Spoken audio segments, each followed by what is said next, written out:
Oh my god. Hello, guys. Welcome to the show. My name is Krett.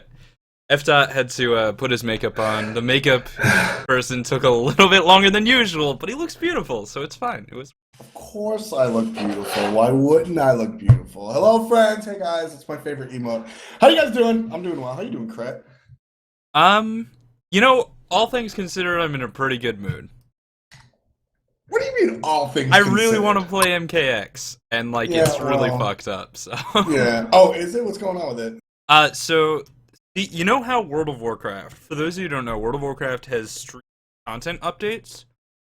So if you haven't downloaded the latest thing, play the game and it'll stream the content and download it while you're playing.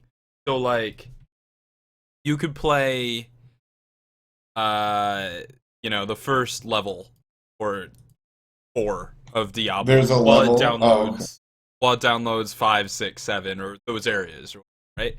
And that's what Steam is trying to do with MKX. It's their first attempt at doing this system. Unfortunately, everything broke, and it doesn't download the story mode, the tower, the online play, the credits, anything to do with the factions, Scorpion, or Sub-Zero. So everything, really. You could still play Melina. Hey, she's kind of hot. And Jax has so it looks really Jax cool. is cool. Can't really play it. At the very least, GTA 5 launched, so I can play that instead. So, but yeah, Steam fucked up, NetherRealm fucked up, and they're fixing it. Game looks dope. Rip. Yeah, it does look pretty dope. But it is what it is. We're getting into today. We've got a couple of things on the plate. We're going to talk a little bit about the fun stuff at LAN. At the LAN, there's going to be more than just games. We put out a post earlier today. You have to hold down your push. I am right now. We're putting together some sort of stuff. We talked a little bit about Spring Fling, a charity event with the pros. I can link that in chat. But at the end of the day, so the games are happening Saturday and Sunday. That's going to be the real esports, the stuff that I like, the stuff that Krett's involved with, sort of, and that sort of idea. That's what we're looking at. But this is something that I'm really happy about because this is like old school Hi-Rez, Krett. Yeah, so it's a lot of fun stuff. I confess I'm not as familiar with it as you are, but no. I guess I'm going to educate you as well. Yeah, you work at Hi-Rez. I've done your Google Hangouts or at me. Do you hear me double? You should fix it. I do. That was me? No, that's Hangouts being a piece of shit. Oh, well. Oh, well. On the bright side, your face looks beautiful on stream. Yeah, Cool Hangouts, folks. Yeah, I can still hear you double, which is awful. You should mute yourself in there. But anyway, so starting off, the week of the LAN, like I said, Thursday and Friday, there's going to be some cool stuff going on. But what are you doing, Krett? I'm messing with the audio, dude. All right. Okay. Are you good now? We're dealing with some audio issues. I'm sorry. Hangouts broke since the last time I used it. I don't know. We're good now, or we should be. All right. Well, there's going to be some cool stuff going on before the LAN. Some game shows. We'll have some bathtub interviews, I heard. But first, before we get into any of that, mask. We talked about him yesterday. Yeah. Well, yesterday? We talked about him last week. And basically what happened was, if you guys missed last week we talked a lot about the competitive ruling. Everybody's banned, essentially.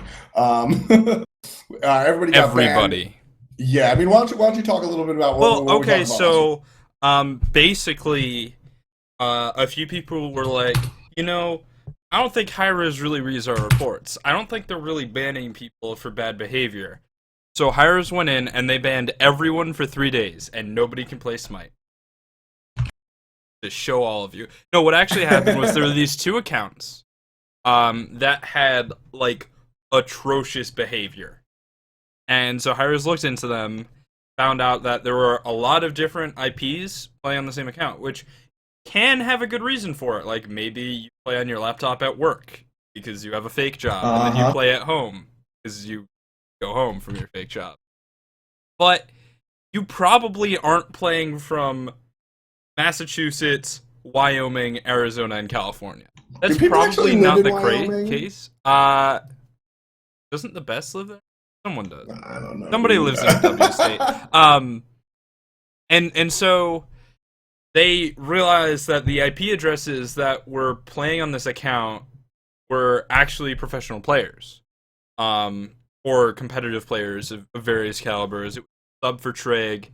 It was Mask, the former jungler for Cognitive Gaming, Soulshiner and Talkity from Enemy Esports, so the benched mid laner and jungler, and maybe there's one more. Yeah. It was 2 people from Enemy, 2 people from Trig, and then or 2 people from Enemy, 1 person from Trig, 1 person from Boogaloo, which is hilarious to say, and then Rich Homie Mask. VDM, the captain of Boogaloo is like one of the higher ranked Challenger Cup. Yeah, so basically Mask, like they all got banned for about a week or 2, some 3 days here and there, but Mask has just screwed the pooch so many times. It was his fifth offense, so that means a year ban. Now the people that got banned for like a week or 2, even if they were involved with like relegations or the LAN, it doesn't matter because it's after the ban. So Boogaloo actually did end up not being able to play last week. That was partially the fact that one of their players banned, and it was partially the fact that one of their players no-showed. So they already had a sub in, and they didn't have a second sub to sub for the guy that had to be there. So that sucks. That sucks for them, and it could negatively affect their Challenger Cup placing. They're probably still a candidate for top 4. But pretty much everyone's a candidate for top 4. I was gonna say. Just because of the way the Challenger Cup has worked out. But, it could result in them getting 4th place instead of 3rd, which could be really bad going into the editions. It matters a lot. Exactly, definitely. The seeding is really the big point. But coming back to my man's Mask. So, homie, like I said, screwed the pooch. Not only did he mess himself up, he's banned for a year when he, this was Mask got on Cognitive Gaming. It's a very, very good sponsor. I mean, you think about the teams that Cognitive Gaming has been behind in the past. They're now known as Team Solo, Goddamn Mid, Cloud freaking 9, and Titan. And technically Mortality, or not Mortality anymore. That formerly M-Name, formerly Millionaires More, now AFK, right. Is the long lineage of a COG team. Sort of the way that current Denial is the long lineage of a Denial team. Like, Allied and Shing were together on COG, and then they did a bunch of other stuff, and now Allied is on AFK. So it's sort of like this line trace. Right, and so COG has a history of, you made it. Right? Like, when you're on a cognitive team... They make teams happen. Exactly, and so, I mean, you get on this cognitive team, you get into the SPL, everything is going your way, and then you just, I'm gonna share an account and just screw up, which totally screws them over. But to be fair, I mean, it's also an organization that has had some, while the teams have been successful, not every player that's played for them has, right? Right, and to a certain extent, so when Cognitive picked up the team that they did, all the buzz was like, will Mask screw up? When will Mask screw up? Will this be a thing? And, COG tends to, take those gambles, and they usually work out, but this time they didn't. And so, yeah, I mean, it happens. After he screwed up. He got banned for a year. So that screwed not just himself, but his team as well. And one of the biggest questions was, will he be mature enough to really play? And the answer is no. He just wasn't. He got banned essentially for being immature. And I mean, you take a look at it, he has noticed. I think Drizzle mentioned the tweets in chat, but points to Mask, and I'll tell you why. So he tweets out, "See you, Smite, good luck, everybody," but he follows it up with this tweet. "To be honest, I'm too," he spelt it wrong, which is hilarious. "To be honest, I'm too immature to play this game at a competitive level.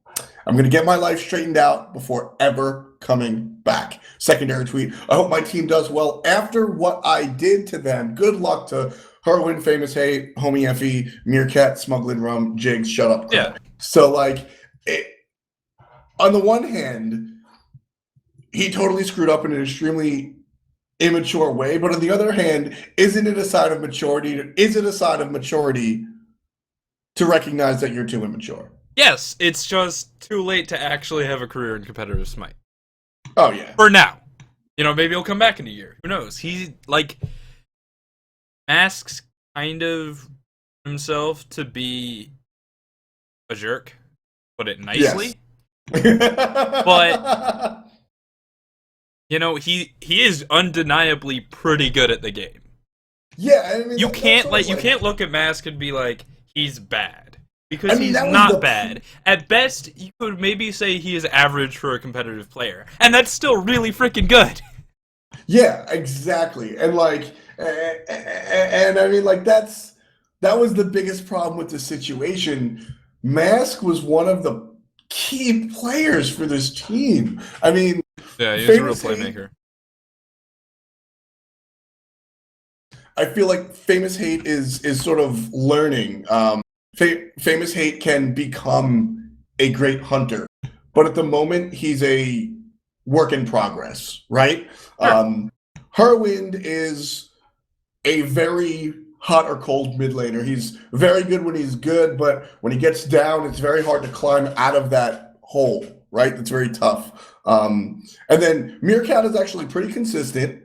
And then Homifay, or Homifay wasn't on the team, but Jigs, Jigs is good. Jigs is just a support player. But the real big playmaker for this team was Mask. So when this shit happened, it was really big, really bad for the team. The Homie Effie pickup is actually really good, and it will be very strong. But he really hurt his team. And like Aduro says, after you screw up, saying you're sorry isn't mature. And I called him out last week. Last week we ripped on him, and he tweeted out like all this garbage about like, not my fault. Screw you guys, not my fault. And then he deleted it all and came out with a very PC comment like, "Well, I apologize to all that have hurt," you know, whatever.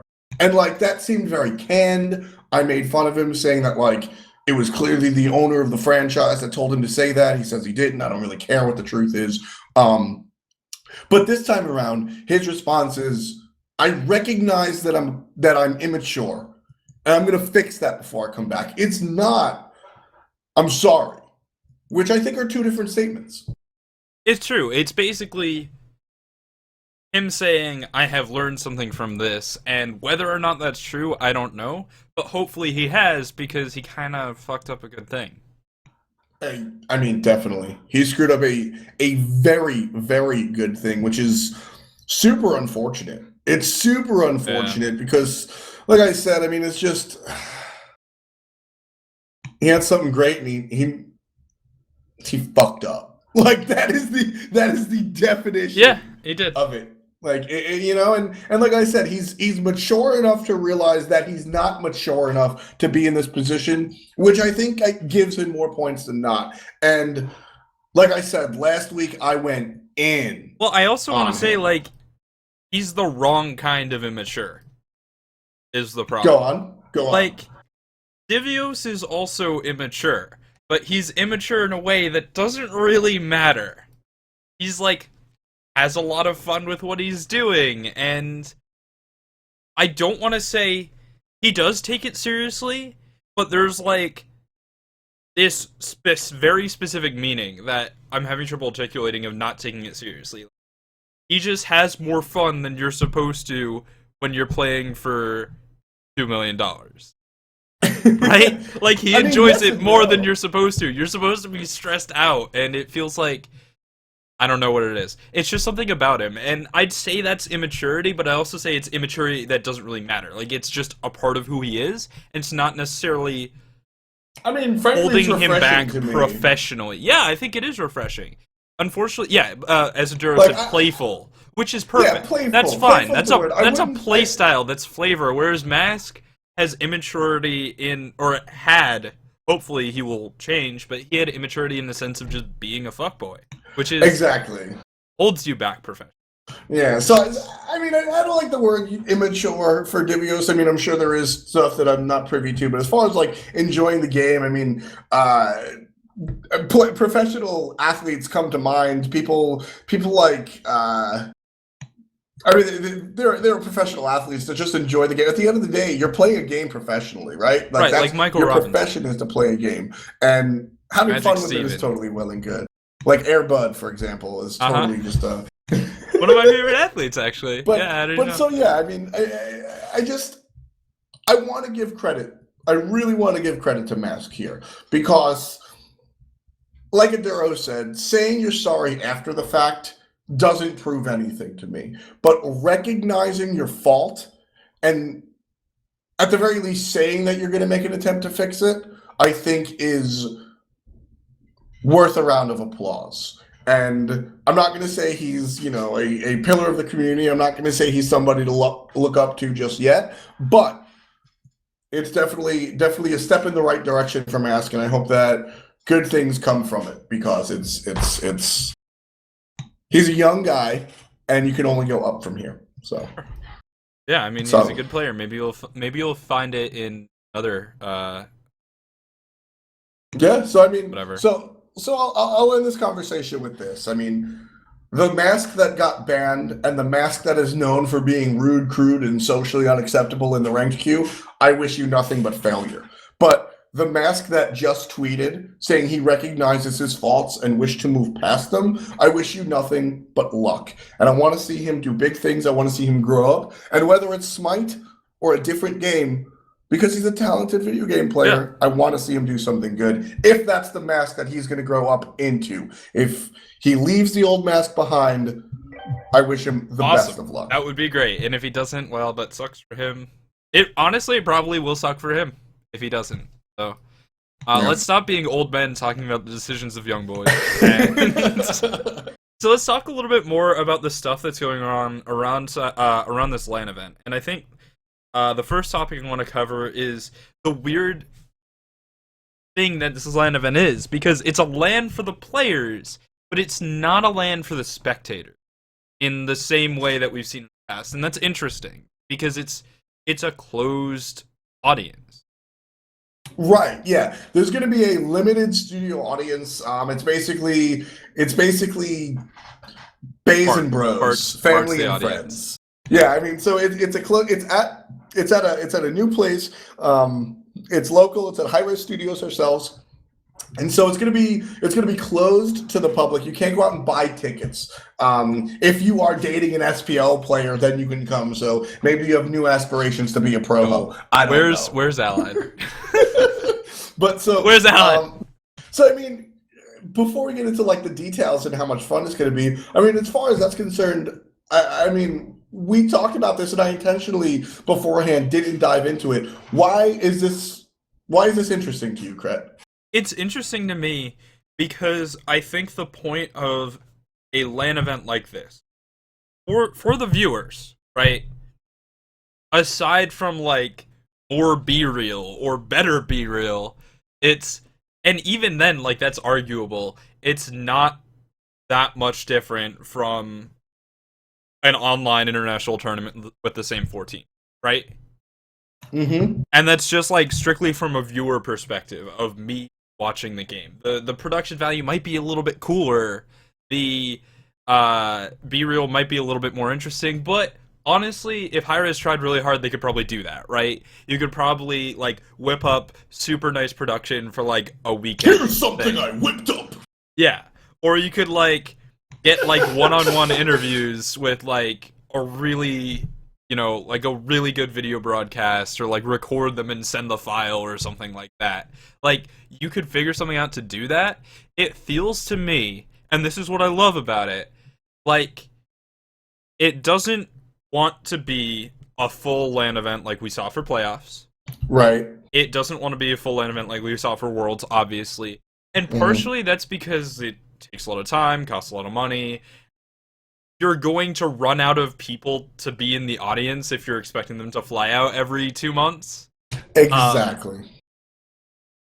But what it does do is it creates an environment for the players that contributes to the integrity of the sport. Because that's the real difference between online play and flying out a bunch of European players to play on LAN, on zero ping, on a local area network. It enhances the integrity of what is supposed to be a sort of mid-season showdown between these two separated regions. So basically, the thought process coming from you is that the integrity of the game, it should be at a situation where there is no live audience or a small live audience, the insinuation is that it's more about the game than the show. I think that's the reason you do it in person instead of online. I think that's the way you fly them out, so that your LAN event isn't hampered by ping. Oh yeah, basically, so you can get the best games possible. I think that's what it's about, and that's what I mean by the integrity of the game. Yeah, I mean, definitely. It's always, and I mean, like, not just having me here, but I mean, the head of all things esports is Hi-Rez APC, and I mean, he is the brief backstory of APC is he was a pro tribes player that from Connecticut. I hate you. He was a pro tribes player that just like showed up at all the lands and did all the stuff and worked. And then Hi-Rez was like, "Hey, bro, you do cool stuff. Do you want to be an official part of esports?" And he was like, "Yeah, sure." Fast forward, and now he's head of all this Smite stuff and everything. So whenever there's a decision coming in, he's got integrity of the game and players at the top of the list. Like, always, you know, because that's where he comes from. He was one of these players. He was one of these people. So it comes from the right spot, and that's always what he's thinking about. Yeah, I mean, I think the only... I think one of the biggest reasons to not throw a larger LAN event, in a venue, is really the fact that your audience isn't exactly a infinite supply, right? Eventually, they'll run out of money and stop coming to it. And right, that's why they only throw PAX East once. Now they supplement it with PAX South and PAX Prime. I mean, they don't supplement PAX East with PAX Prime. PAX Prime happened, and then they do East. All right, whatever. And now they're doing South. My point is, like, you're like, wow, PAX East sold out. Let's just do another one. Like, you don't really operate that way. And I think it's sort of a similar thing here. Now, maybe what would be cool would be like each team could sell tickets to a certain number of fans or something like that, right? Yeah. Just so a closed studio audience can mean like the people who love Smite to the point where they actually will fly out to these events every time. Right? So you can still have the super fans involved. I think that would be.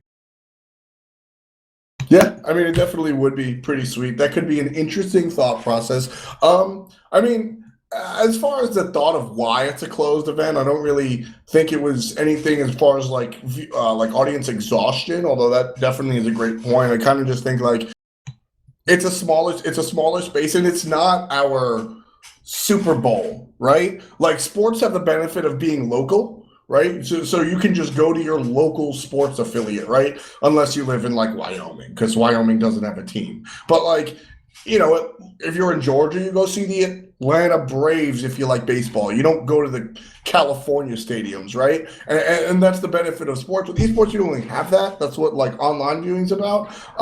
So we do have LANs, but it's all about like leading up to the giant big Smite World Championship. So there's and that's basically like the big thing. So I think that this smaller event allows us to be closer to the players, allow it really more about the players.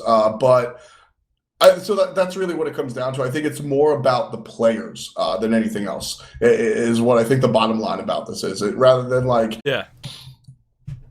Not to say that when there are bigger LANs, because we've had the conversation about how big events like Smite World Championships are equal part LAN, equal part convention. It never takes anything away from the game itself, but there's a lot of like, we unveil the map that has nothing to do with players or esports, right? Stuff like that. Sure. With a smaller land like that, well, that's trying to just increase the audience. You get like the non-esports people. And like with a smaller team like this, with a smaller land like this, it gets to be more focused on the players, which I think is like huge. I think that's definitely very, very cool. And I like that a lot.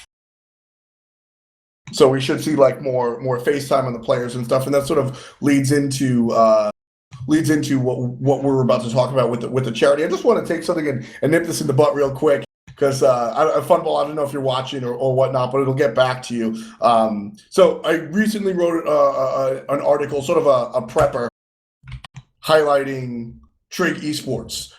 We're doing a spotlight on each of the 4 teams that are coming to LAN. Yesterday was AFK. Today is Trig. Tomorrow will be one of the teams, and the day after will be the 4th team, and that'll be that. So we wrote an article, had some cool quotes from Zimstar and Dazer. Should be pretty sweet. But so I started off the article there were a lot of questions surrounding Trig Esports coming into the spring split. Questions about their hunter pickup a fun baller, questions about their new sponsor, questions about how they'd fare against the SWC teams. Is there anything egregious there, Krett? No. Yeah. I don't get it. So Funball is he tweeted push stock, bro. He quoted questions surrounding their hunter pickup of Funball, and then says, quote, "You disgust me." Yeah. First of all, I'm sorry I disgust you. I'm sorry. Well, you disgust me too. So like, you're pretty disgusting. But I don't really know how to respond to this because that is not my personal input. It's not my personal input of, is this a good choice? Right? That was the beat of the scene. I'm sort well, of, I mean, that's sort of like what happened. Like, you have exactly a team what happened. Where you've got Trixtank, Uvo Fred, Lawbster. Alright. They lost their solo later. It was pretty good. Seems plug and play. But there are some questions about that too. Just, new person. Is he going to mesh with the rest of the team? Or not? Who knows? Will his playstyle work? Can he fill the shoes of Game Hunter? And there's this questions about Funball. Especially for a team that has... TSM was a great team. They had problems with their hunter role. Always. They dropped Youngbei, they traded him out for Smek, then they dropped Smek, and then like Zimstar was playing hunter or something. They pick up Funball, and they're like, alright, let's see if this works. And I think that's what the community was saying. Now, if you want to look at questions from the other aspect of like, is this going to be a good pickup? Is he good enough? Or is he going to mesh with the team? I think the answer is he good enough? Yes. Funball is like a fantastic player. Is he going to mesh with the team? He literally founded a team called Kicked. Because the players on it got kicked from a team. And that was really what I was talking about. Like, there's a lot of questions. Like I said, Xaliea is generally viewed as one of the best players in the world. And his personality is kind of like a puppy. Like, he's just a really nice guy. I mean, sure. You just want to scratch him behind his ears. He's really cute.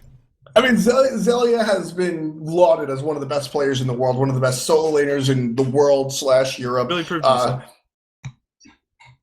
Yeah, and like you said, is generally considered plug and play. Funball is. I'll hold what I have to say about Funball's talent level for the end, because I feel like that's secondary, because that's not even what I was saying. When the conversation was Funball coming onto this team, it was very much, will he do well? Will he do well with the team?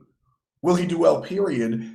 And will his attitude work well? I mean, there's the famous quotes from Brandon and stuff like, hey man, they were playing Rust at LAN, that's why they lost. Like, there's all this nonsense, which I won't agree or disagree. I wasn't there, and I've been saying it since day one. That I wasn't don't really give a shit. Like, I would give a shit if it was able to be confirmed, but like, he said, she said, and I was just like, I wasn't there, I don't care, right? So those are the big questions surrounding Funball, and that was totally the story. That was the setting, and that's how that worked. There were questions. There were a lot of questions about this team coming into the season, and they've been answered. Yes. Pretty good. Like, Yes. going in, it was like, huh, well, they did really good in the play-ins, but will they continue to do throughout the season? Actually, I'm really cool. Let me read the sentence after the one that discussed Funball. Oh, okay. The team seemed to have answered these questions with fervor, as everything has been working on all cylinders. The 2 new additions to Trig, Funball and Xaliea, have not just added to the team, but have become huge contributors to their success. Like, yeah. How do I disgust you? It's your eyebrows. That is so fun. It is my eyebrows. They like caterpillars. But that's just so funny to me. It actually reminds me of a dog I used to have. She had huge eyebrows. It's just funny. And I hope Funball, like, you know, I hope he continues to read the article, and like, I don't need an apology. I don't need anything like that. I am not like, my emotions are not that soft. I do not need to be patted on the back about it. But at the end of the day, like, I really like Funball's play on this team. I've always really liked Funball's play on all of his teams. If you check casts going back before Team Kicked existed, back when they were Fnatic, I was lauding Funball from day one. I like the way this dude plays. Yeah. I like his aggression. We had arguments where you're like, yo, I think Funball's really good. And I'm like, I mean, he's got really good mechanics. We had these arguments. Yep, and I've always been Team Funball, so I'm not going to ask for an apology, or and I don't need one. Like I said, who gives a shit? Like, exactly, who gives a shit? I just want to make the record clear that I like Funball's play. I like how he works, and I think this tweet is absolutely egregious. At the very least, tweet me, bro. At the very least, include me. It was a subtweet. That's true. Like, don't make me hear about it from a viewer in my chat. So, I'm sorry, dude. You need to continue reading the article. I actually want to talk about this. It's something that we've mentioned in the show before, and I want to restate it because it's very, very straightforward and very important. When an analyst says something about a pro player that is in any way negative, it could be constructive criticism, it could just be BM, it could be whatever. If they are doing their job properly, it should have the implied statement of, I really hope you prove me wrong. Every time. A few weeks ago, I said, Game Hunter's back, but I feel like he was overrated. And I really want him to prove me wrong. That would be dope. But that's my opinion, and that's my job to have one. And it's nothing personal. It never is. Not for me, not for F. Because if it was for F. I wouldn't talk to him, and I wouldn't be on a show. I would probably be subtweeting. Yeah, I mean, and I mean that's just sort of like the integrity of the job that we hold, is that, like, you know, if something is personal, like if I'm trying to think if I've ever had a personal issue. But if I have a personal issue with something, it's sort of like how a lawyer will recuse themselves, or a judge will recuse themselves from a situation that they have a bias in. If I'm a judge and my girlfriend's in court for something, I obviously can't judge because I like my girlfriend, right? If I have a personal vendetta or bias against some individual pro, I'm going to make it well known. You tried to get the hell out. You tried to have a serious analytical discussion with me about lasses one night, and I was coach. Right. Yeah. No. Exactly. and that's a perfect example. Like I said something about lasses. Whether it was positive or negative is besides the point. And Krett was like, "This is how I feel, and I can't say anything else because I'm his coach, bro." And I was like, "But no, my point." And Krett was like, "I'm his coach, bro." And I was like, "Yeah, you got a point." Yeah. Personal bias, like fuzzy. Like, even if you're right, I'm gonna fix it. Like, it's fine. Well, fixed, but you know. Poor terminology. Tapwater, you're 100% correct. I don't have a girlfriend. I'm married to esports. That's cute. I hope you two get along. Oh, I'm so bad at Twitter. I should have quoted him. I'll do it next time. Anyway, I hope Funball really like gets the message, because I mean, I don't just read the goddamn article, bro. Yeah. Read the article. I don't really know that. So let's talk about, before we get sidetracked again, some of the stuff that's happening around this LAN event. Because isn't there charity stuff? Yeah, and the charity stuff is actually really fun. And I can't hear you again. when did you get involved with Smite, Krett? Oh, what do you mean by involved? Like, when did you start watching Smite or Hi-Rez? I don't know if you were into tribes. When did you start watching Smite or Hi-Rez stuff, or get involved and like sort of be interested? I never really got into tribes. I played it and it was fun, but something just didn't jive. No, I actually love tribes. I've always loved tribes. There was just something about that game that didn't really jive with me. But when I got into Smite and started watching it competitively a long time ago, it was actually Juice Gaming was my... All right, sweet. Okay. Yeah, I remember the good old days with Allied beating everyone's ass with Agni. His Agni was insane. Full circle. His computer had like 3 frames, but he hit a bomb on each of them. But so here's the thing. The feel of the company was very like, when I first got into Smite, patch notes were done by Bart with like sunglasses on and a backwards hat and just all this like funny tongue-in-cheek type stuff, right? Even the esports stuff wasn't as serious as it is now.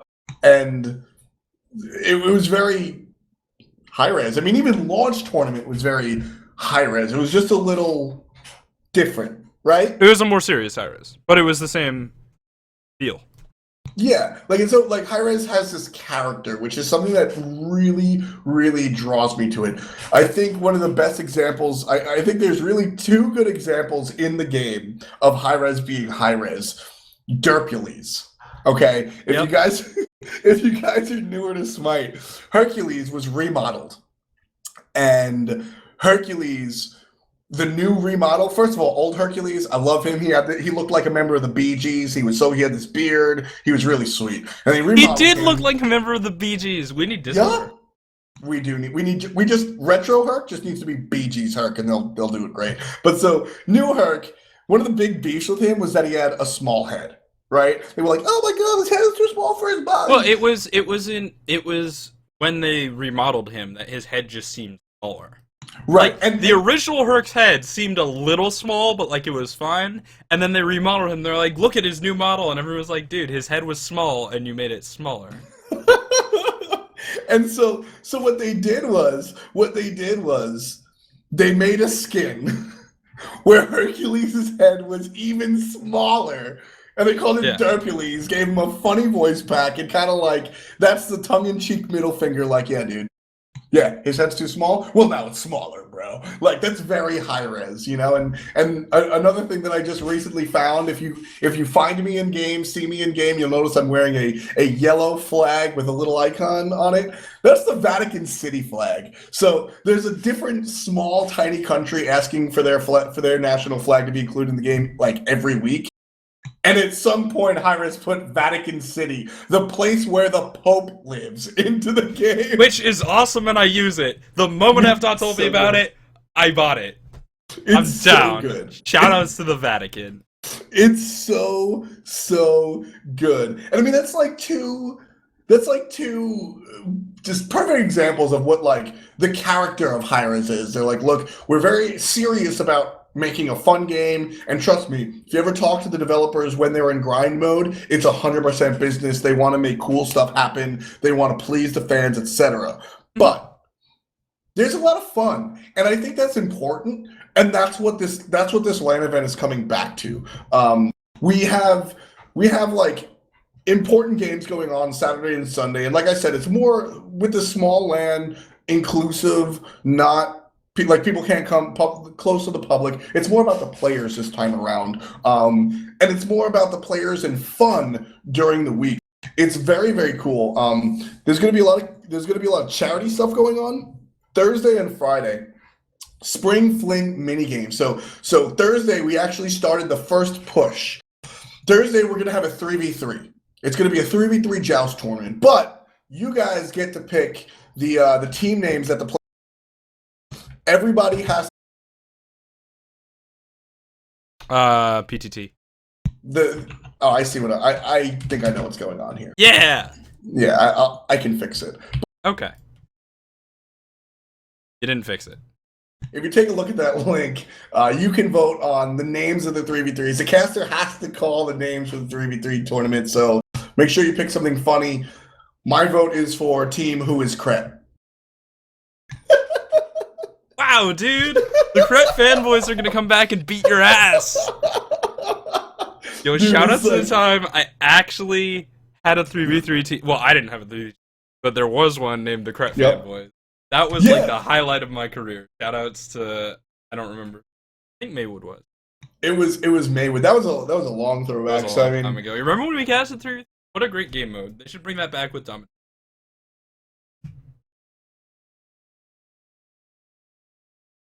Are you done? Are you good? No, I'm good. Okay, good. Never, ever suggest that again. I really I'm trying really hard not to cast that 3v3 match. Okay. Because it's a trigger to me. I don't want to... Yeah, you have PTSD? I understand. Your mic again. I don't want to bring back bad memories of that stuff. But, oh, sweet, I can use control. So, like, the 3v3 is going to be one of the first things that we're going to take care of. And like I said, you guys can vote. Go ahead and vote on it right there on that Reddit link that I gave you. Should be pretty fun stuff. And like I said, 3v3 tournament, it's all about fun. And if you take a look at the second thing that we're going to do, it's even more proof of that. We're going to have an egg toss. Okay? For some reason, Hi-Rez APC loves this idea. I mean, dude, he's from Connecticut. We do that here. I don't know. It's such, an egg toss just to me, like, it feels, this whole thing feels like a block party. Like, it's like, with an egg toss, I expect there to be, like, a drunk middle-aged woman that you sort of know, a bunch of nachos and bad dip that's been out for far too long so everybody gets sick, and a DJ bumping the Limbo song with nobody doing the Limbo. Like, that's totally what I expect to be here at these Spring Fling minigames. That's what Connecticut is like. That's your average Connecticut block party. Am I wrong or am I right? Exactly. So we're going to have an egg toss. Players will team up in the age-old classic egg toss is literally what it says in this post. So it's just going to be like, you start together, you toss an egg, and then you back up and somebody wants it messy, and it's hilarious. Like, hooray. We're going to have a pickup game, which is actually really cool to me. I can't wait to make fun of the person that's picked last. 2 captains will pick from all 20 players. All 5 teams will come together and create this group of 20. So it will be NA and EU mixed up together. 2 captains will pick from all 20 players who they want for their pickup game. So this should be a lot of fun. Like I said, I'm sure people will play to win, but I'm expecting more of a feel of the Zimstar Allied match from Worlds than a real, like, gotta beat them. You remember the Zapman Barracuda match? Because that was open. The Zapman Barracuda Shibalonki match? Yeah, dude! Dude, so as soon as the season 2 hunter changes got put into place, I looked at them and said, Shibalonki is going to be extremely strong. Remember when Zapman and Barracuda played each other in that and said, great, now I never have to play Shibalonki again? Ha ha! It's exactly like, that is the first thing I thought of when I saw that happen. I was like, get shit on. So that'll be really funny. Mystery box. The players must stick their hand in a covered box and feel around for whatever's inside. Maybe it's Jell-O, or maybe it's something alive. Who wrote this? It's Dan. Dan is so delightfully cheasy sometimes. Dude, I'm telling you, it's the Connecticut influence. I'm telling you. This is what we do. Oh, man. If I remember the lyrics to that Katy Perry song, I would quote it right now. Oh, God. No Katy Perry, please. No Katy Perry, please. I actually really like Katy Perry. But, so you've got the mystery box, and then you've got Family Feud. It says, just like the old classic, 2 teams of 5 will face off answering questions while Scott Gandhi hosts. So that's going to be great. I don't know if you guys have ever seen Family Feud, but basically it's a survey goes out to 100 or so people, and they have to answer a bunch of questions, and then people come out, and then Gandhi's like, hey, we asked people what their favorite hunter is. What do you think? And like, you know, whoever guesses, like if you say on her, it's like 60% of people said on her, sweet, you win. And like it's a lot more fun than that. And Gandhi's gonna have like a shitload of I think Gandhi's perfect for it. I'm sorry, I'm being attacked by vegans. Actually, I think What's going on? Kretuhtuh is inflating inhumane practices in the industry with rape. They are not the same thing. Not smart. I hate blocking people on Twitter, and so I don't want to get into this whole conversation. And honestly, the show's about smackdowning each other, and then Smite, and then talking about non-Smite stuff. So I'll keep this short. I hate blocking people on Twitter, but I just might have to. God. I mean, Kretuhtuh is a polarizing character, to say the least, but not Smite related. Anyway, so we have Family Feud, Assault game, all random players put an Assault team, hooray. I don't really care about that. Dunk Tank. Casters, pro players, and other community figures are taking the plunge.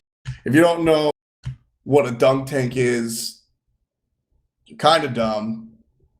Somebody sits above a thing of water and you throw a ball or something and you try to hit a target that knocks them into the water. So I'm just going to put this out there. We had a meeting about the dunk tank. Like, we had a meeting about this whole stuff, right? And it was all the casters and all the production people. And as soon as dunk tank was said, everyone looked at DM Brandon. Yeah, like, that sounds about right. It was like, oh yeah, we're gonna raise money for charity. What we're gonna do is we're gonna put people in a dunk tank and people can donate to dunk them in the water. And Brandon was just like, "Why are you looking at me?" I can imagine that. He was just like very quiet, like, well, "Why are you looking?" Oh God! And like. So we're scheduling everything, and like after the dunk tank, right? There'll be like, so you know, the assault match or something to be casted. You know, if Brandon gets dunked, he's going to cast the next thing soaking wet. Like that is totally. I bet he would, yeah. Totally going to be the thing forever. So I think that'll be really fun. I'm really excited about that. I hope it raises a lot of money for charity, just like for fun stuff. Like it should be really like. I think this is going to be the highlight, honestly, of day one for me. But I think the highlight for a lot of people will be the next thing: the bathtub interview. People have been waiting for this, Krett. I'm still waiting for this. When did this originate? I think Bart just said. Like most things in Smite, honestly.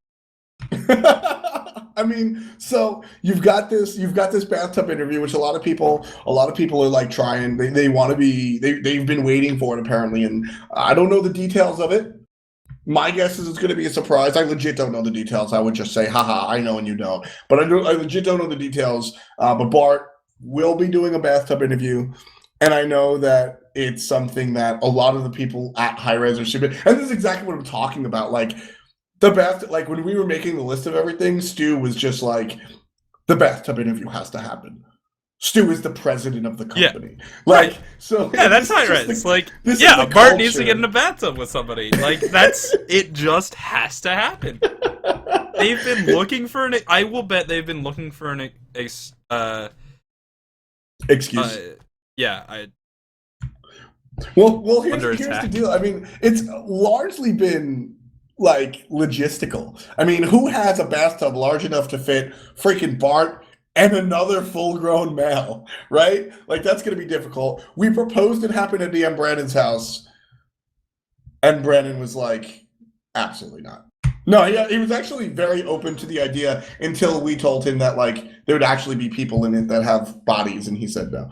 So it just, like, there really just wasn't a tub big enough. So we're gonna fix this up. It might be something fun. I know that I'm rooting for a specific situation, which is hilarious, but we'll see just how southern we get with it. So that'll be Thursday, and like I said, all of this is going to be for charity. So what happens is we're gonna get donations going for all this stuff, and you guys can sort of donate to the American Cancer Society. If you don't know, one of members of Hi-Rez Studios actually passed away very, very recently to cancer. So rest in peace, Hi-Rez Bob. And this is sort of in memory of him, but also just in general. Fuck cancer, dude. American Cancer Society is what the specific charity that we're raising for. So should be a lot of fun as far as like that's concerned. Like I said, that's just Thursday. Fridays is also going to be fun stuff. We'll have a 1v1 tournament. It straight up says, is Captain Twig really the best 1v1 player on the planet? So it's going to be it's going to be fun to see players go 1v1. I expect this to be a little bit more like I think players will be a little bit more serious about this one. You know, I think this will be fun. And then everybody loves the esports in a flash. That's where APC gets on a video call with one of the pros and just sort of like rapid fire ask them questions. How many? I mean, me and Krett even did one, right? And I would have beat Krett if he didn't cheat. I didn't cheat, dude. I just said Geb for everything. You said Geb for every answer. Every time they asked about a god, I said Geb. That's strategy. That's cheating. You're such a coach. Yeah, I know. At me. Oh man, that should be esports in a flash is a lot of fun. I still think I win because I lost by 1 point and I answered actual answers as opposed to just saying Geb, Geb, Geb, Geb, Geb. So I'm gonna take that over you, Krett. Maybe we'll rematch someday, but I think I win that one for sure. Okay, you win. Hi-Rez versus pros is going to be the next one. So the most we've seen that before, but no. Now we got the strength of Dos Peckies, Hi-Rez Adonis. We've got strength in our ranks now. What? Well, you got Pon too. Yeah, that's actually you got Clumsy. Like, so realistically, Hi-Rez actually has a boss-ass team. We've got Peckies, Pon, Adonis, Hi-Rez, or Clumsy D, and we gotta have a fifth. You could put Bart in there. You could put Brandon in there. You could put Brandon. I guess you'd include Brandon. But I cannot imagine Brandon playing on a team with. Honestly, you could put Brad in there. Brad's like not terrible. No. Stop. I think if you put Brandon on that team, the pros would lose because they would 5-man gang Brandon every time they could. I think that would actually be the deal. And I think the pros would wind up losing because of that. I think that would be a lot of fun. So that's definitely one of the fun things. And then we have another dunk tank, and it just says, because really, who doesn't want to see this again? I think that's going to be one of the most fun stuff. So who do you want to dunk, Krett? Kretuhtuh. All right. Who do I want to dunk? You know, it's hard because you've got two options, right? You've got like the friendly dunk, and then you've got like the less friendly dunk. You know what I mean? So it's tough. And then you've got the I just feel like it would be funny dunk. And so I'm stuck between Clumsy, you, and Pon. And that's a really tough decision. I feel like if please don't take the bait, Krett. I feel like if Pon got dunked, he would just get dunked and like come out and make a really anime face. Like I don't really think, you know, like I don't really think it would be anything too bad, which would be fun. And then we have Password, which will be pretty sweet. I mean, Password is like, this is proof that I'm old. Password is a game which admittedly is a lot older than me, but I watched a lot of GSN when I was a kid because I was weird. So Teams of True try to piece together a mystery word or phrase. So basically, there's a Maniakk. By the way, that's Fanatic Maniakk 242 right there, ladies and gentlemen. Dude, so Maniakk is awesome. There's a secret word. Let's say it's Agni, right? And Krett has to guess what the word is. He doesn't know it, and I do. So I say like hot, and he's like F dot, and I'm like, no, that's wrong. And I go swag, and he goes F dot, and I go, no, that's wrong. And then I go two heads, and he goes, oh, Agni, and then he wins. Hooray! So that will be pretty sweet. So that'll have some pros. This actually sounds really fun. I think it's going to be a lot more fun than I'm explaining it, because it's one of those things where like the players are going to make it fun. Like, can you just imagine especially when you, I feel like if you just have like Allied versus Bricks Tank, it's just going to be hilarious. I don't know what's going to be said. I don't know why it's going to be hilarious. Allied's going to tell someone to smell his balls, but it's going to be hilarious. It's going to be funny. It's going to be great. And your boy is going to host it. So I'm going to have a shitload of fun for this, with this. It's going to be a lot of fun. Then we're going to have a drawing game where pros test their artistic skills in the drawing game. I don't really know what's going on with that. We'll see. And then an all-star game. This is a lot of fun. Community is going to vote on who they want to see in a 5v5 conquest. That should be a shitload of fun. So who's your 5, Krett? Putting you on the spot. 5 people for a team? Yeah, you're voting for an all-star team. Who is your all-star team of the 4 teams coming? Okay, so let's start. Support. Who are you putting there? Really want to say Badger, but I think I have to go with. That's tough, actually. I really want to say Badger, but then I really like Poang. I guess I'd have to go with Eonic. I feel like Eonic's the most well-rounded. Okay. For Hunter, Allied has my heart. But I'd have to go with Realzx, and that secures the team a shot caller. For mid lane, Zeros is too fresh. Lawbster's a good choice. Lawbster's a great choice. He's too fresh. And what about MLC? Boosh is really good. I would have to go for Lawbster just because Boosh doesn't fucking ward. 28 wards for the whole split.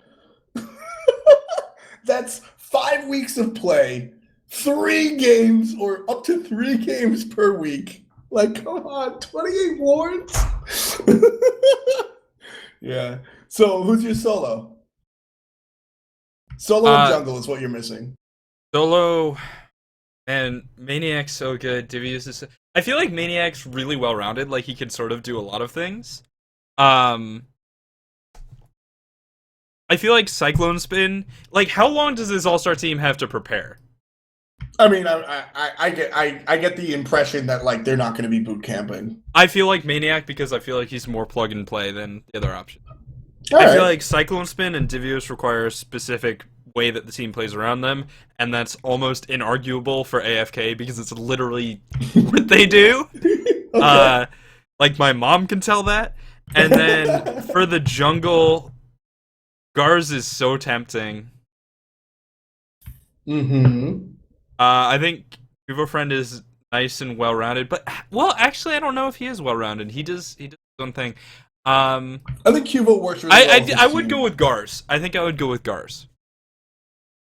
So that's 2 TSM, 2 SK, and 1 Trig. So eat a dick. Nice. Nice. I would probably. So my support, I'll probably go Jeff Hindla. I love his communication, and I feel like it's a little outdated, but he's still like the objective stealer. He's still that guy in my heart. So I'm gonna go Jeff Hindla, Realzx as the hunter. Period. I just think he's the street sweeper. I think he's the cleanup man. I love the way he plays. His play style is one of my favorite in the SPLs wholeheartedly. And as you said, great shot caller. Mid lane, got to go with Lawbster as well. You've got Boosh, like you said. No wards. Kiki's a little fresh. So is Zero. So I'm going to go with Lawbster. In the jungle, let's see. We've got Dagarz, Twig, Weaken, and Dagarz, Twig, Weaken, and wait, it's Fnatic, TSM, and Quavo Fred. I feel like you go Dagarz just because like Thor, right? Like that's just how you do it. Solo lane, I think, is the toughest. I really think solo lane is the toughest position to really come up with. There's so much close stuff. Damn. Oh wait, Jeff isn't in the 4 teams that qualified. Get shit on C9. Yeah. Oh my goodness. Oh wow. So we've got Eonic, Incon, and then Badger, and then Trix Tank. I think I go Eonic. I think I go Eonic. He's very cerebral. I say that every single time we talk about Eonic. I need a second point about him, but he's just a smart dude. I have low-rounded, so you can't say that about Eonic. I have that one on lock. Eonic, yeah. Eonic, He's cute. He's got a deep god pool. That's very true. He can play Sobek. He's the OG Guardian. And Najat. Back when everybody was playing like Warriors, he was like, "Nah, dude, I'm still gonna play Guardians." So he's the OG Guardian. I like Eonic. It's a tie between Eonic and Incon, honestly, for me personally. But I'd go Eonic. So my dual lane is Eonic and Realzx. My mid lane is Lawbster. My jungle is probably Dagarz. And then my solo lane is so tough. Wait, can I change my picks? Why? All 5 rolls is Ishmael Taurus. Hold on, let me see if I have a coin, because that's how I feel about Cyclone Spin and oh shit, dude. Like honestly, it's Cyclone Spin, Maniakk, and Xaliea are all incredibly close in my opinion, and I feel like I have to take Maniakk out of that, because while I feel that Maniakk is one of the better players in his team, I don't think he's that just come through and murder everybody that Cyclone and Xaliea embody. And even that said, I think Xaliea embodies that a little bit more. So talking about lack of preparation and lack of synergy and time to practice together, I think Xaliea is the best plug and play in that position. Just like, dude, give him Bakasura, let him go ham. Leave him alone. See, I don't know. I feel like when you're playing with Cyclone Spin, or at least what we've seen him do, is we've seen him like come in on like a golden chariot into the team fight, metaphorically, not literally, because I don't think I've seen him play Apollo. Coming on his golden chariot into the team fight and carry. Yeah, like that's and like Cyclone. But I feel like it's a playstyle decision to have Cyclone do that. I feel like it's a way you play, and because I don't think he the reason he's able to do that is because he's not doing other things that some other solo, right? He's not like focusing on early teleport rotation or like, I don't know. It's hard to articulate, but he does this one thing, and in order to do that, he has to give up other things. Otherwise, everyone would just be copying Cyclone Spin. Yeah. Well, I mean, basically, here's the thing. I feel like Cyclone Spin and Xaliea, and vibe with me, because I feel I really like this point. Xaliea and Cyclone Spin, the result winds up being the same. Their late game carries kill you in the face. Sure. Cyclone Spin does it similar to how Xing jungles, where like you don't really know what the hell's going on because he's just sort of like so haphazard and doing the wrong thing sometimes just to keep you on your toes, and he's in the wrong places, but it's just, it's the right thing. And then Xaliea, I feel like haphazard's a good word, yeah. Yeah, it's just like all over the place. And then Xalia's just like, come at me, bro. Yeah, Xaliea, I feel like, is like the first time you go up against Xaliea in the solo lane, it's like you're in an anime, and a character walks in and takes a stance and just stares at you, and you're like, I don't know what he's about to do, but whatever he does is going to be awesome, and it's gonna fuck me up. Right? Yeah. Whereas Cyclone Spin's the guy that like just jumps out of a bush and murders somebody. Yeah, I I don't mean, know. I just made a reference with my hands. It's an old Captain Planet reference. It was a specific episode with a monkey. You would never get it, but the idea is that this monkey But beat it was a everybody. great reference. It was a great episode that, and the one person in chat that got it 10 points to you. But the monkey like jumps around and like he wins because nobody. Where's he at? What's going on? What's it? And that Cyclone Span and Xaliea is just a Mack truck that just hits you in the face. So No, like, I think Xaliea is a Mack truck that is sitting still, and then you walk in front of it, and then it runs you over. Exactly. So I'm gonna go with Xaliea on that one, just because I think his playstyle goes plug and play a little bit better. But so that's gonna be Yeah, my I think that's pick. sort of my point. While Cyclone Spin is a fantastic player, I think he is the least plug and play of all solo laners, with maybe the exception of Div. All right, yeah. Well, I think it would be interesting to just have TSM and AFK and swap their solo laners, because I feel like they do something very similar with completely opposite god pools. Except they both play Bellona, so they could just play Bellona. Yeah, that's actually interesting. That would be fun. But so don't forget our votes. We'll put them in the YouTube description so you guys can check that out. But our votes are just our votes. The community will be able to vote on this All-Star game. Right now, we've just started the first thing. So if you're just joining us, we're just going over all the charity stuff that's going to be a part of the upcoming LAN. It's very, very Hi-Rez-esque, very fun stuff for Thursday and Friday, all in nature of a good cause going towards the American Cancer Society. And then Saturday and Sunday is the esports, play to win type deal. Esports. Exactly. So Thursday will be 3v3, egg toss, a pickup game, a mystery box, family feud, assault, and a dunk tank, which will be a lot of fun, along with the bathtub interview. And donations will figure this out. And right now, that 3v3 tournament, you can vote on the team names that will be used in that tournament on Reddit. I'll go ahead and link that in the chat and then put it in the description on YouTube as well. And then on Friday, 1v1 tournament, esports in a flash, Hi-Rez versus the pros. Then you've also got another dunk tank, because really, who doesn't want to see that a second time? Password, hosted by yours truly, a drawing game, and the All-Star game that we just talked about. So all in all, Thursday and Friday, 23rd and 24th coming up to the LAN should be like a shitload of fun. I'm legitimately excited for all this stuff. Ah, man. It's exhausting. And, okay, what we haven't talked about is who's going to take the whole thing. Who's going to win? Who is going to win? Well, first of all, first decision, NA or EU. Just ignoring the teams. Oh, man. Teams out of the picture. NA, EU, region versus region. Who's stronger right now? Europe. NA. Damn. You know why? That's perfect. We couldn't script. You know why? Well, you know why? Ishmael Taurus. Because outside, you couldn't hear it because I didn't have my mic open, but an eagle just flew past my window, crying and screeching, while trailing an American flag. I bleed American blood. And I still maintain that Europe is a third world country.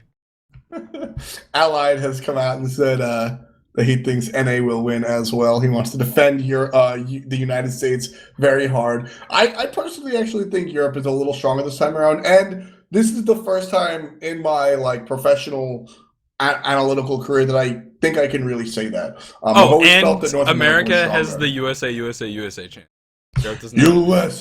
USA, European Union. Yeah, it's not as good. So for a long time, I think that NA has really held that going up. I mean, even at Worlds, I think, NA won, but holistically speaking, I think NA was stronger with COG Red and COG Prime. I think that Cloud9 is still just as strong. I think that AFK winning doesn't mean that Cloud9 is any less strong. Wait, can I interrupt your analysis to clarify something for chat? Sure. I'm pretty sure Europe's a country, guys. I'm a professional coach. I think I would know. He took geometry, dude. Yeah, dude. I talked to a European once in real life. And he was like, yeah, man, it's nice to be in this country because in my country of Europe, we don't have electricity. So I'm not going to touch that one. I'm getting flashbacks to Thorin, so I'm going to leave that one alone. But so NA has traditionally, in my opinion, been strong, but Europe this time around, I think that Fnatic and Trig are stupid strong. I really think that Fnatic and Trig are just stupid strong, dude. Like, I'm afraid. Fnatic and Trig are really strong, but Yeah. I'm betting on the American meta. Okay. And I think that, like, when you talk about Europe, you talk about what makes them good is a certain level of tactical brilliance and like on the fly playmaking and mechanics.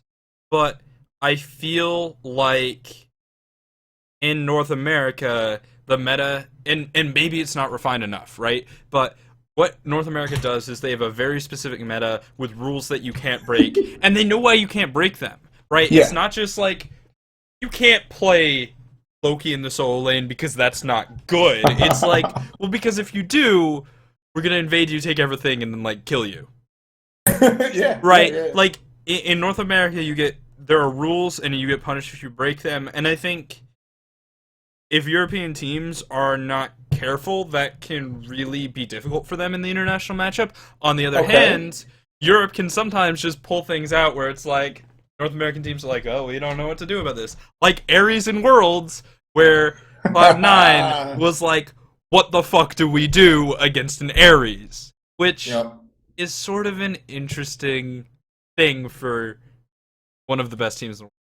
That's sort of always been Europe's sort of claim to fame, is that Europe does odd picks. And I mean, it's sensationalized and talked about by lower tier people or players or less than avid viewers about, oh, here comes Europe doing stupid picks again. But Europe has traditionally picked interesting picks that do have a fit.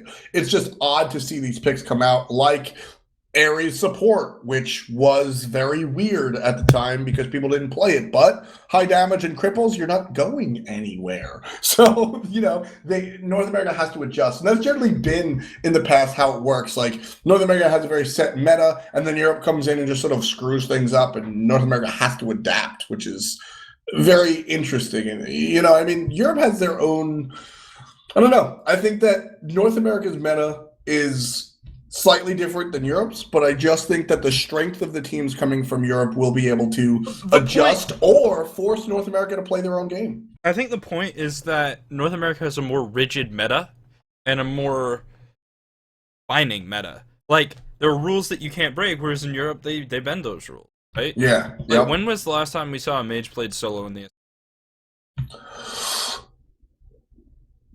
Oh. When was the last time we saw one played in Europe? We did in Europe, probably like yesterday. Exactly, and that's because in the North American meta, there's a rule against mages. If you pick a mage in solo, you get invaded, and you have a bad time. Now, that's not to say that you can't push the boundaries or you can't break that rule if you know what you're getting into. It just, like, there's these layers of complexity, and of course, I am more familiar with the North American meta. I coach a North American team, but I feel like the openness of the European meta has to be their strength if they are to win. Has to. Afro got played 5 times in the solo lane. Damn. What team? That's a lot. Snakeskin lost 3 times with it. Or no. Snakeskin lost... Well, but that's also a European team. I'm talking specifically America. Mr. Mackey played it in North America. That, I feel like we should discount enemy. Yeah. Yeah. They mess with stats. Mm-hmm. Cyclone Spin played Kronos and lost. Yeah. Well, Snakeskin won. He's Europe. Let's take a look at Ra. That's all Xaliea. Anubis was played by Sausage, and he lost, obviously. Chonga. Divios played Chonga, but he lost. Hella Sausage. Nox is Snakeskin LOL. Vulcan was Sausage LOL. Zhonghui was the best, who also lost. Every single time a mage was played in the solo lane in North America, they lost. We mentioned this on a previous show. Let's just go back to it really quick. About how you have to look at stats in the Pro League. That's how many mage games in North America? It's like 4? Yeah. Like, so 4 mages were played in the North American solo lane. They lost. There were, I think, the maximum number of games in the North American SPL that were played is like less than 40, right? Mm-hmm. Yeah, like there's what it was 4 games a week, so it's like 20 games played in North America, 20 to 30 or something, or I Yeah, don't know, small amount. not Small that many amount. games. We have Right. 4 mages. They all lost. That could just be chance. That could be because they get invaded at level 1. That could be because of other things. It's really hard to evaluate that, but as a whole, it lends some sort of credit to the rule in That you're going to get invaded when you play Mage solo in North America. Yeah. So definitely something that Europe's going to have to adjust to coming into. And I mean, there's going to be a lot more. And I think next week we'll really dive more into the specifics. Next week, Krett and I will break down maybe not individual matchups, or maybe we'll do that. Let us know on Twitter how deep you want us to go. But basically next week on Tuesday, before the LAN, we're going to go into the deeper sort of strategy of what the North American teams need to do to prepare for Europe and what the European teams need to prepare for North America. So that should be you got our little solo lane analysis. Xaliea has figured out the secret. Attack speed Sylvanas, you can't invade it. It's Hey, we too auto good. attacks. That's it. You just lose. Oh man, it's funny because it's really not that big of a joke. Like He'll probably Sylvanas, do that, Sylvanas can solo. Cyclone's gonna play it in scrims tonight. I'm mad already. Like that's gonna happen. It will. That's fan. I'm Guardian meta. I'm excited for this LAN. I think it should be a lot of fun. I'm excited for TSM to actually pick 5 Guardians. No, jeez. Hades has ranged attacks. Let's see. Hades mid, Sobek solo. Sylvanas Hunter. Okay. Ymir jungle. You have support. Ugh. Just ugh. Ugh. Ugh. Yeah. And with it, and actually that unlocks an Easter egg. If you select 5 Guardians, Gauntlet of Thieves becomes purchasable. Yeah. There you go. And nobody's killable. Oh, Anyway, Snoopy Man's gonna play Ymir ADC. All right. I actually believe that, dude. yeah, I do too. I'm expecting it now. I mean, Snoopy was the dude that came out and was like, "Yeah, me play Vulcan ADC. Kronos and Freya, yeah, they make sense. But Vulcan, yeah, F you. I slow with my basic attacks. There's a thing." I have a passive. I don't really know what it does, but I have one. I do something when I hit you with my basics. You know, that actually happened during a scrim at one point. Huh? I said to Lasses, don't forget, Vulcan has a passive. And he says, wait, what's the Vulcan passive? I'm like, I don't know. And he has one. I hate you people. Anyway, Krett, we're gonna wrap up the show here. Do you have anything else you want to spit out before we go? I love everybody. Though my face is often bitchy, and my words often harsh. Do not let that deceive you, because in my heart, there is love for all people, everywhere, except for Dare to Care. Yeah, I don't like Dare to Care either. But, and I guess in closing, all I really have to say is I'm hyped for next week, and Funball, read the whole article next time. Thanks a lot, guys. This has been really, we'll catch you next Tuesday, 5 p.m. EDT. We'll cover some of the more in-depth stuff going into LAN, and that's where we're going to push our question and answer back into there. So Tuesday, 5 p.m. EDT, right here on twitch.tv/fswag. We'll catch you next time, guys. Thanks for joining us. Peace! Peace!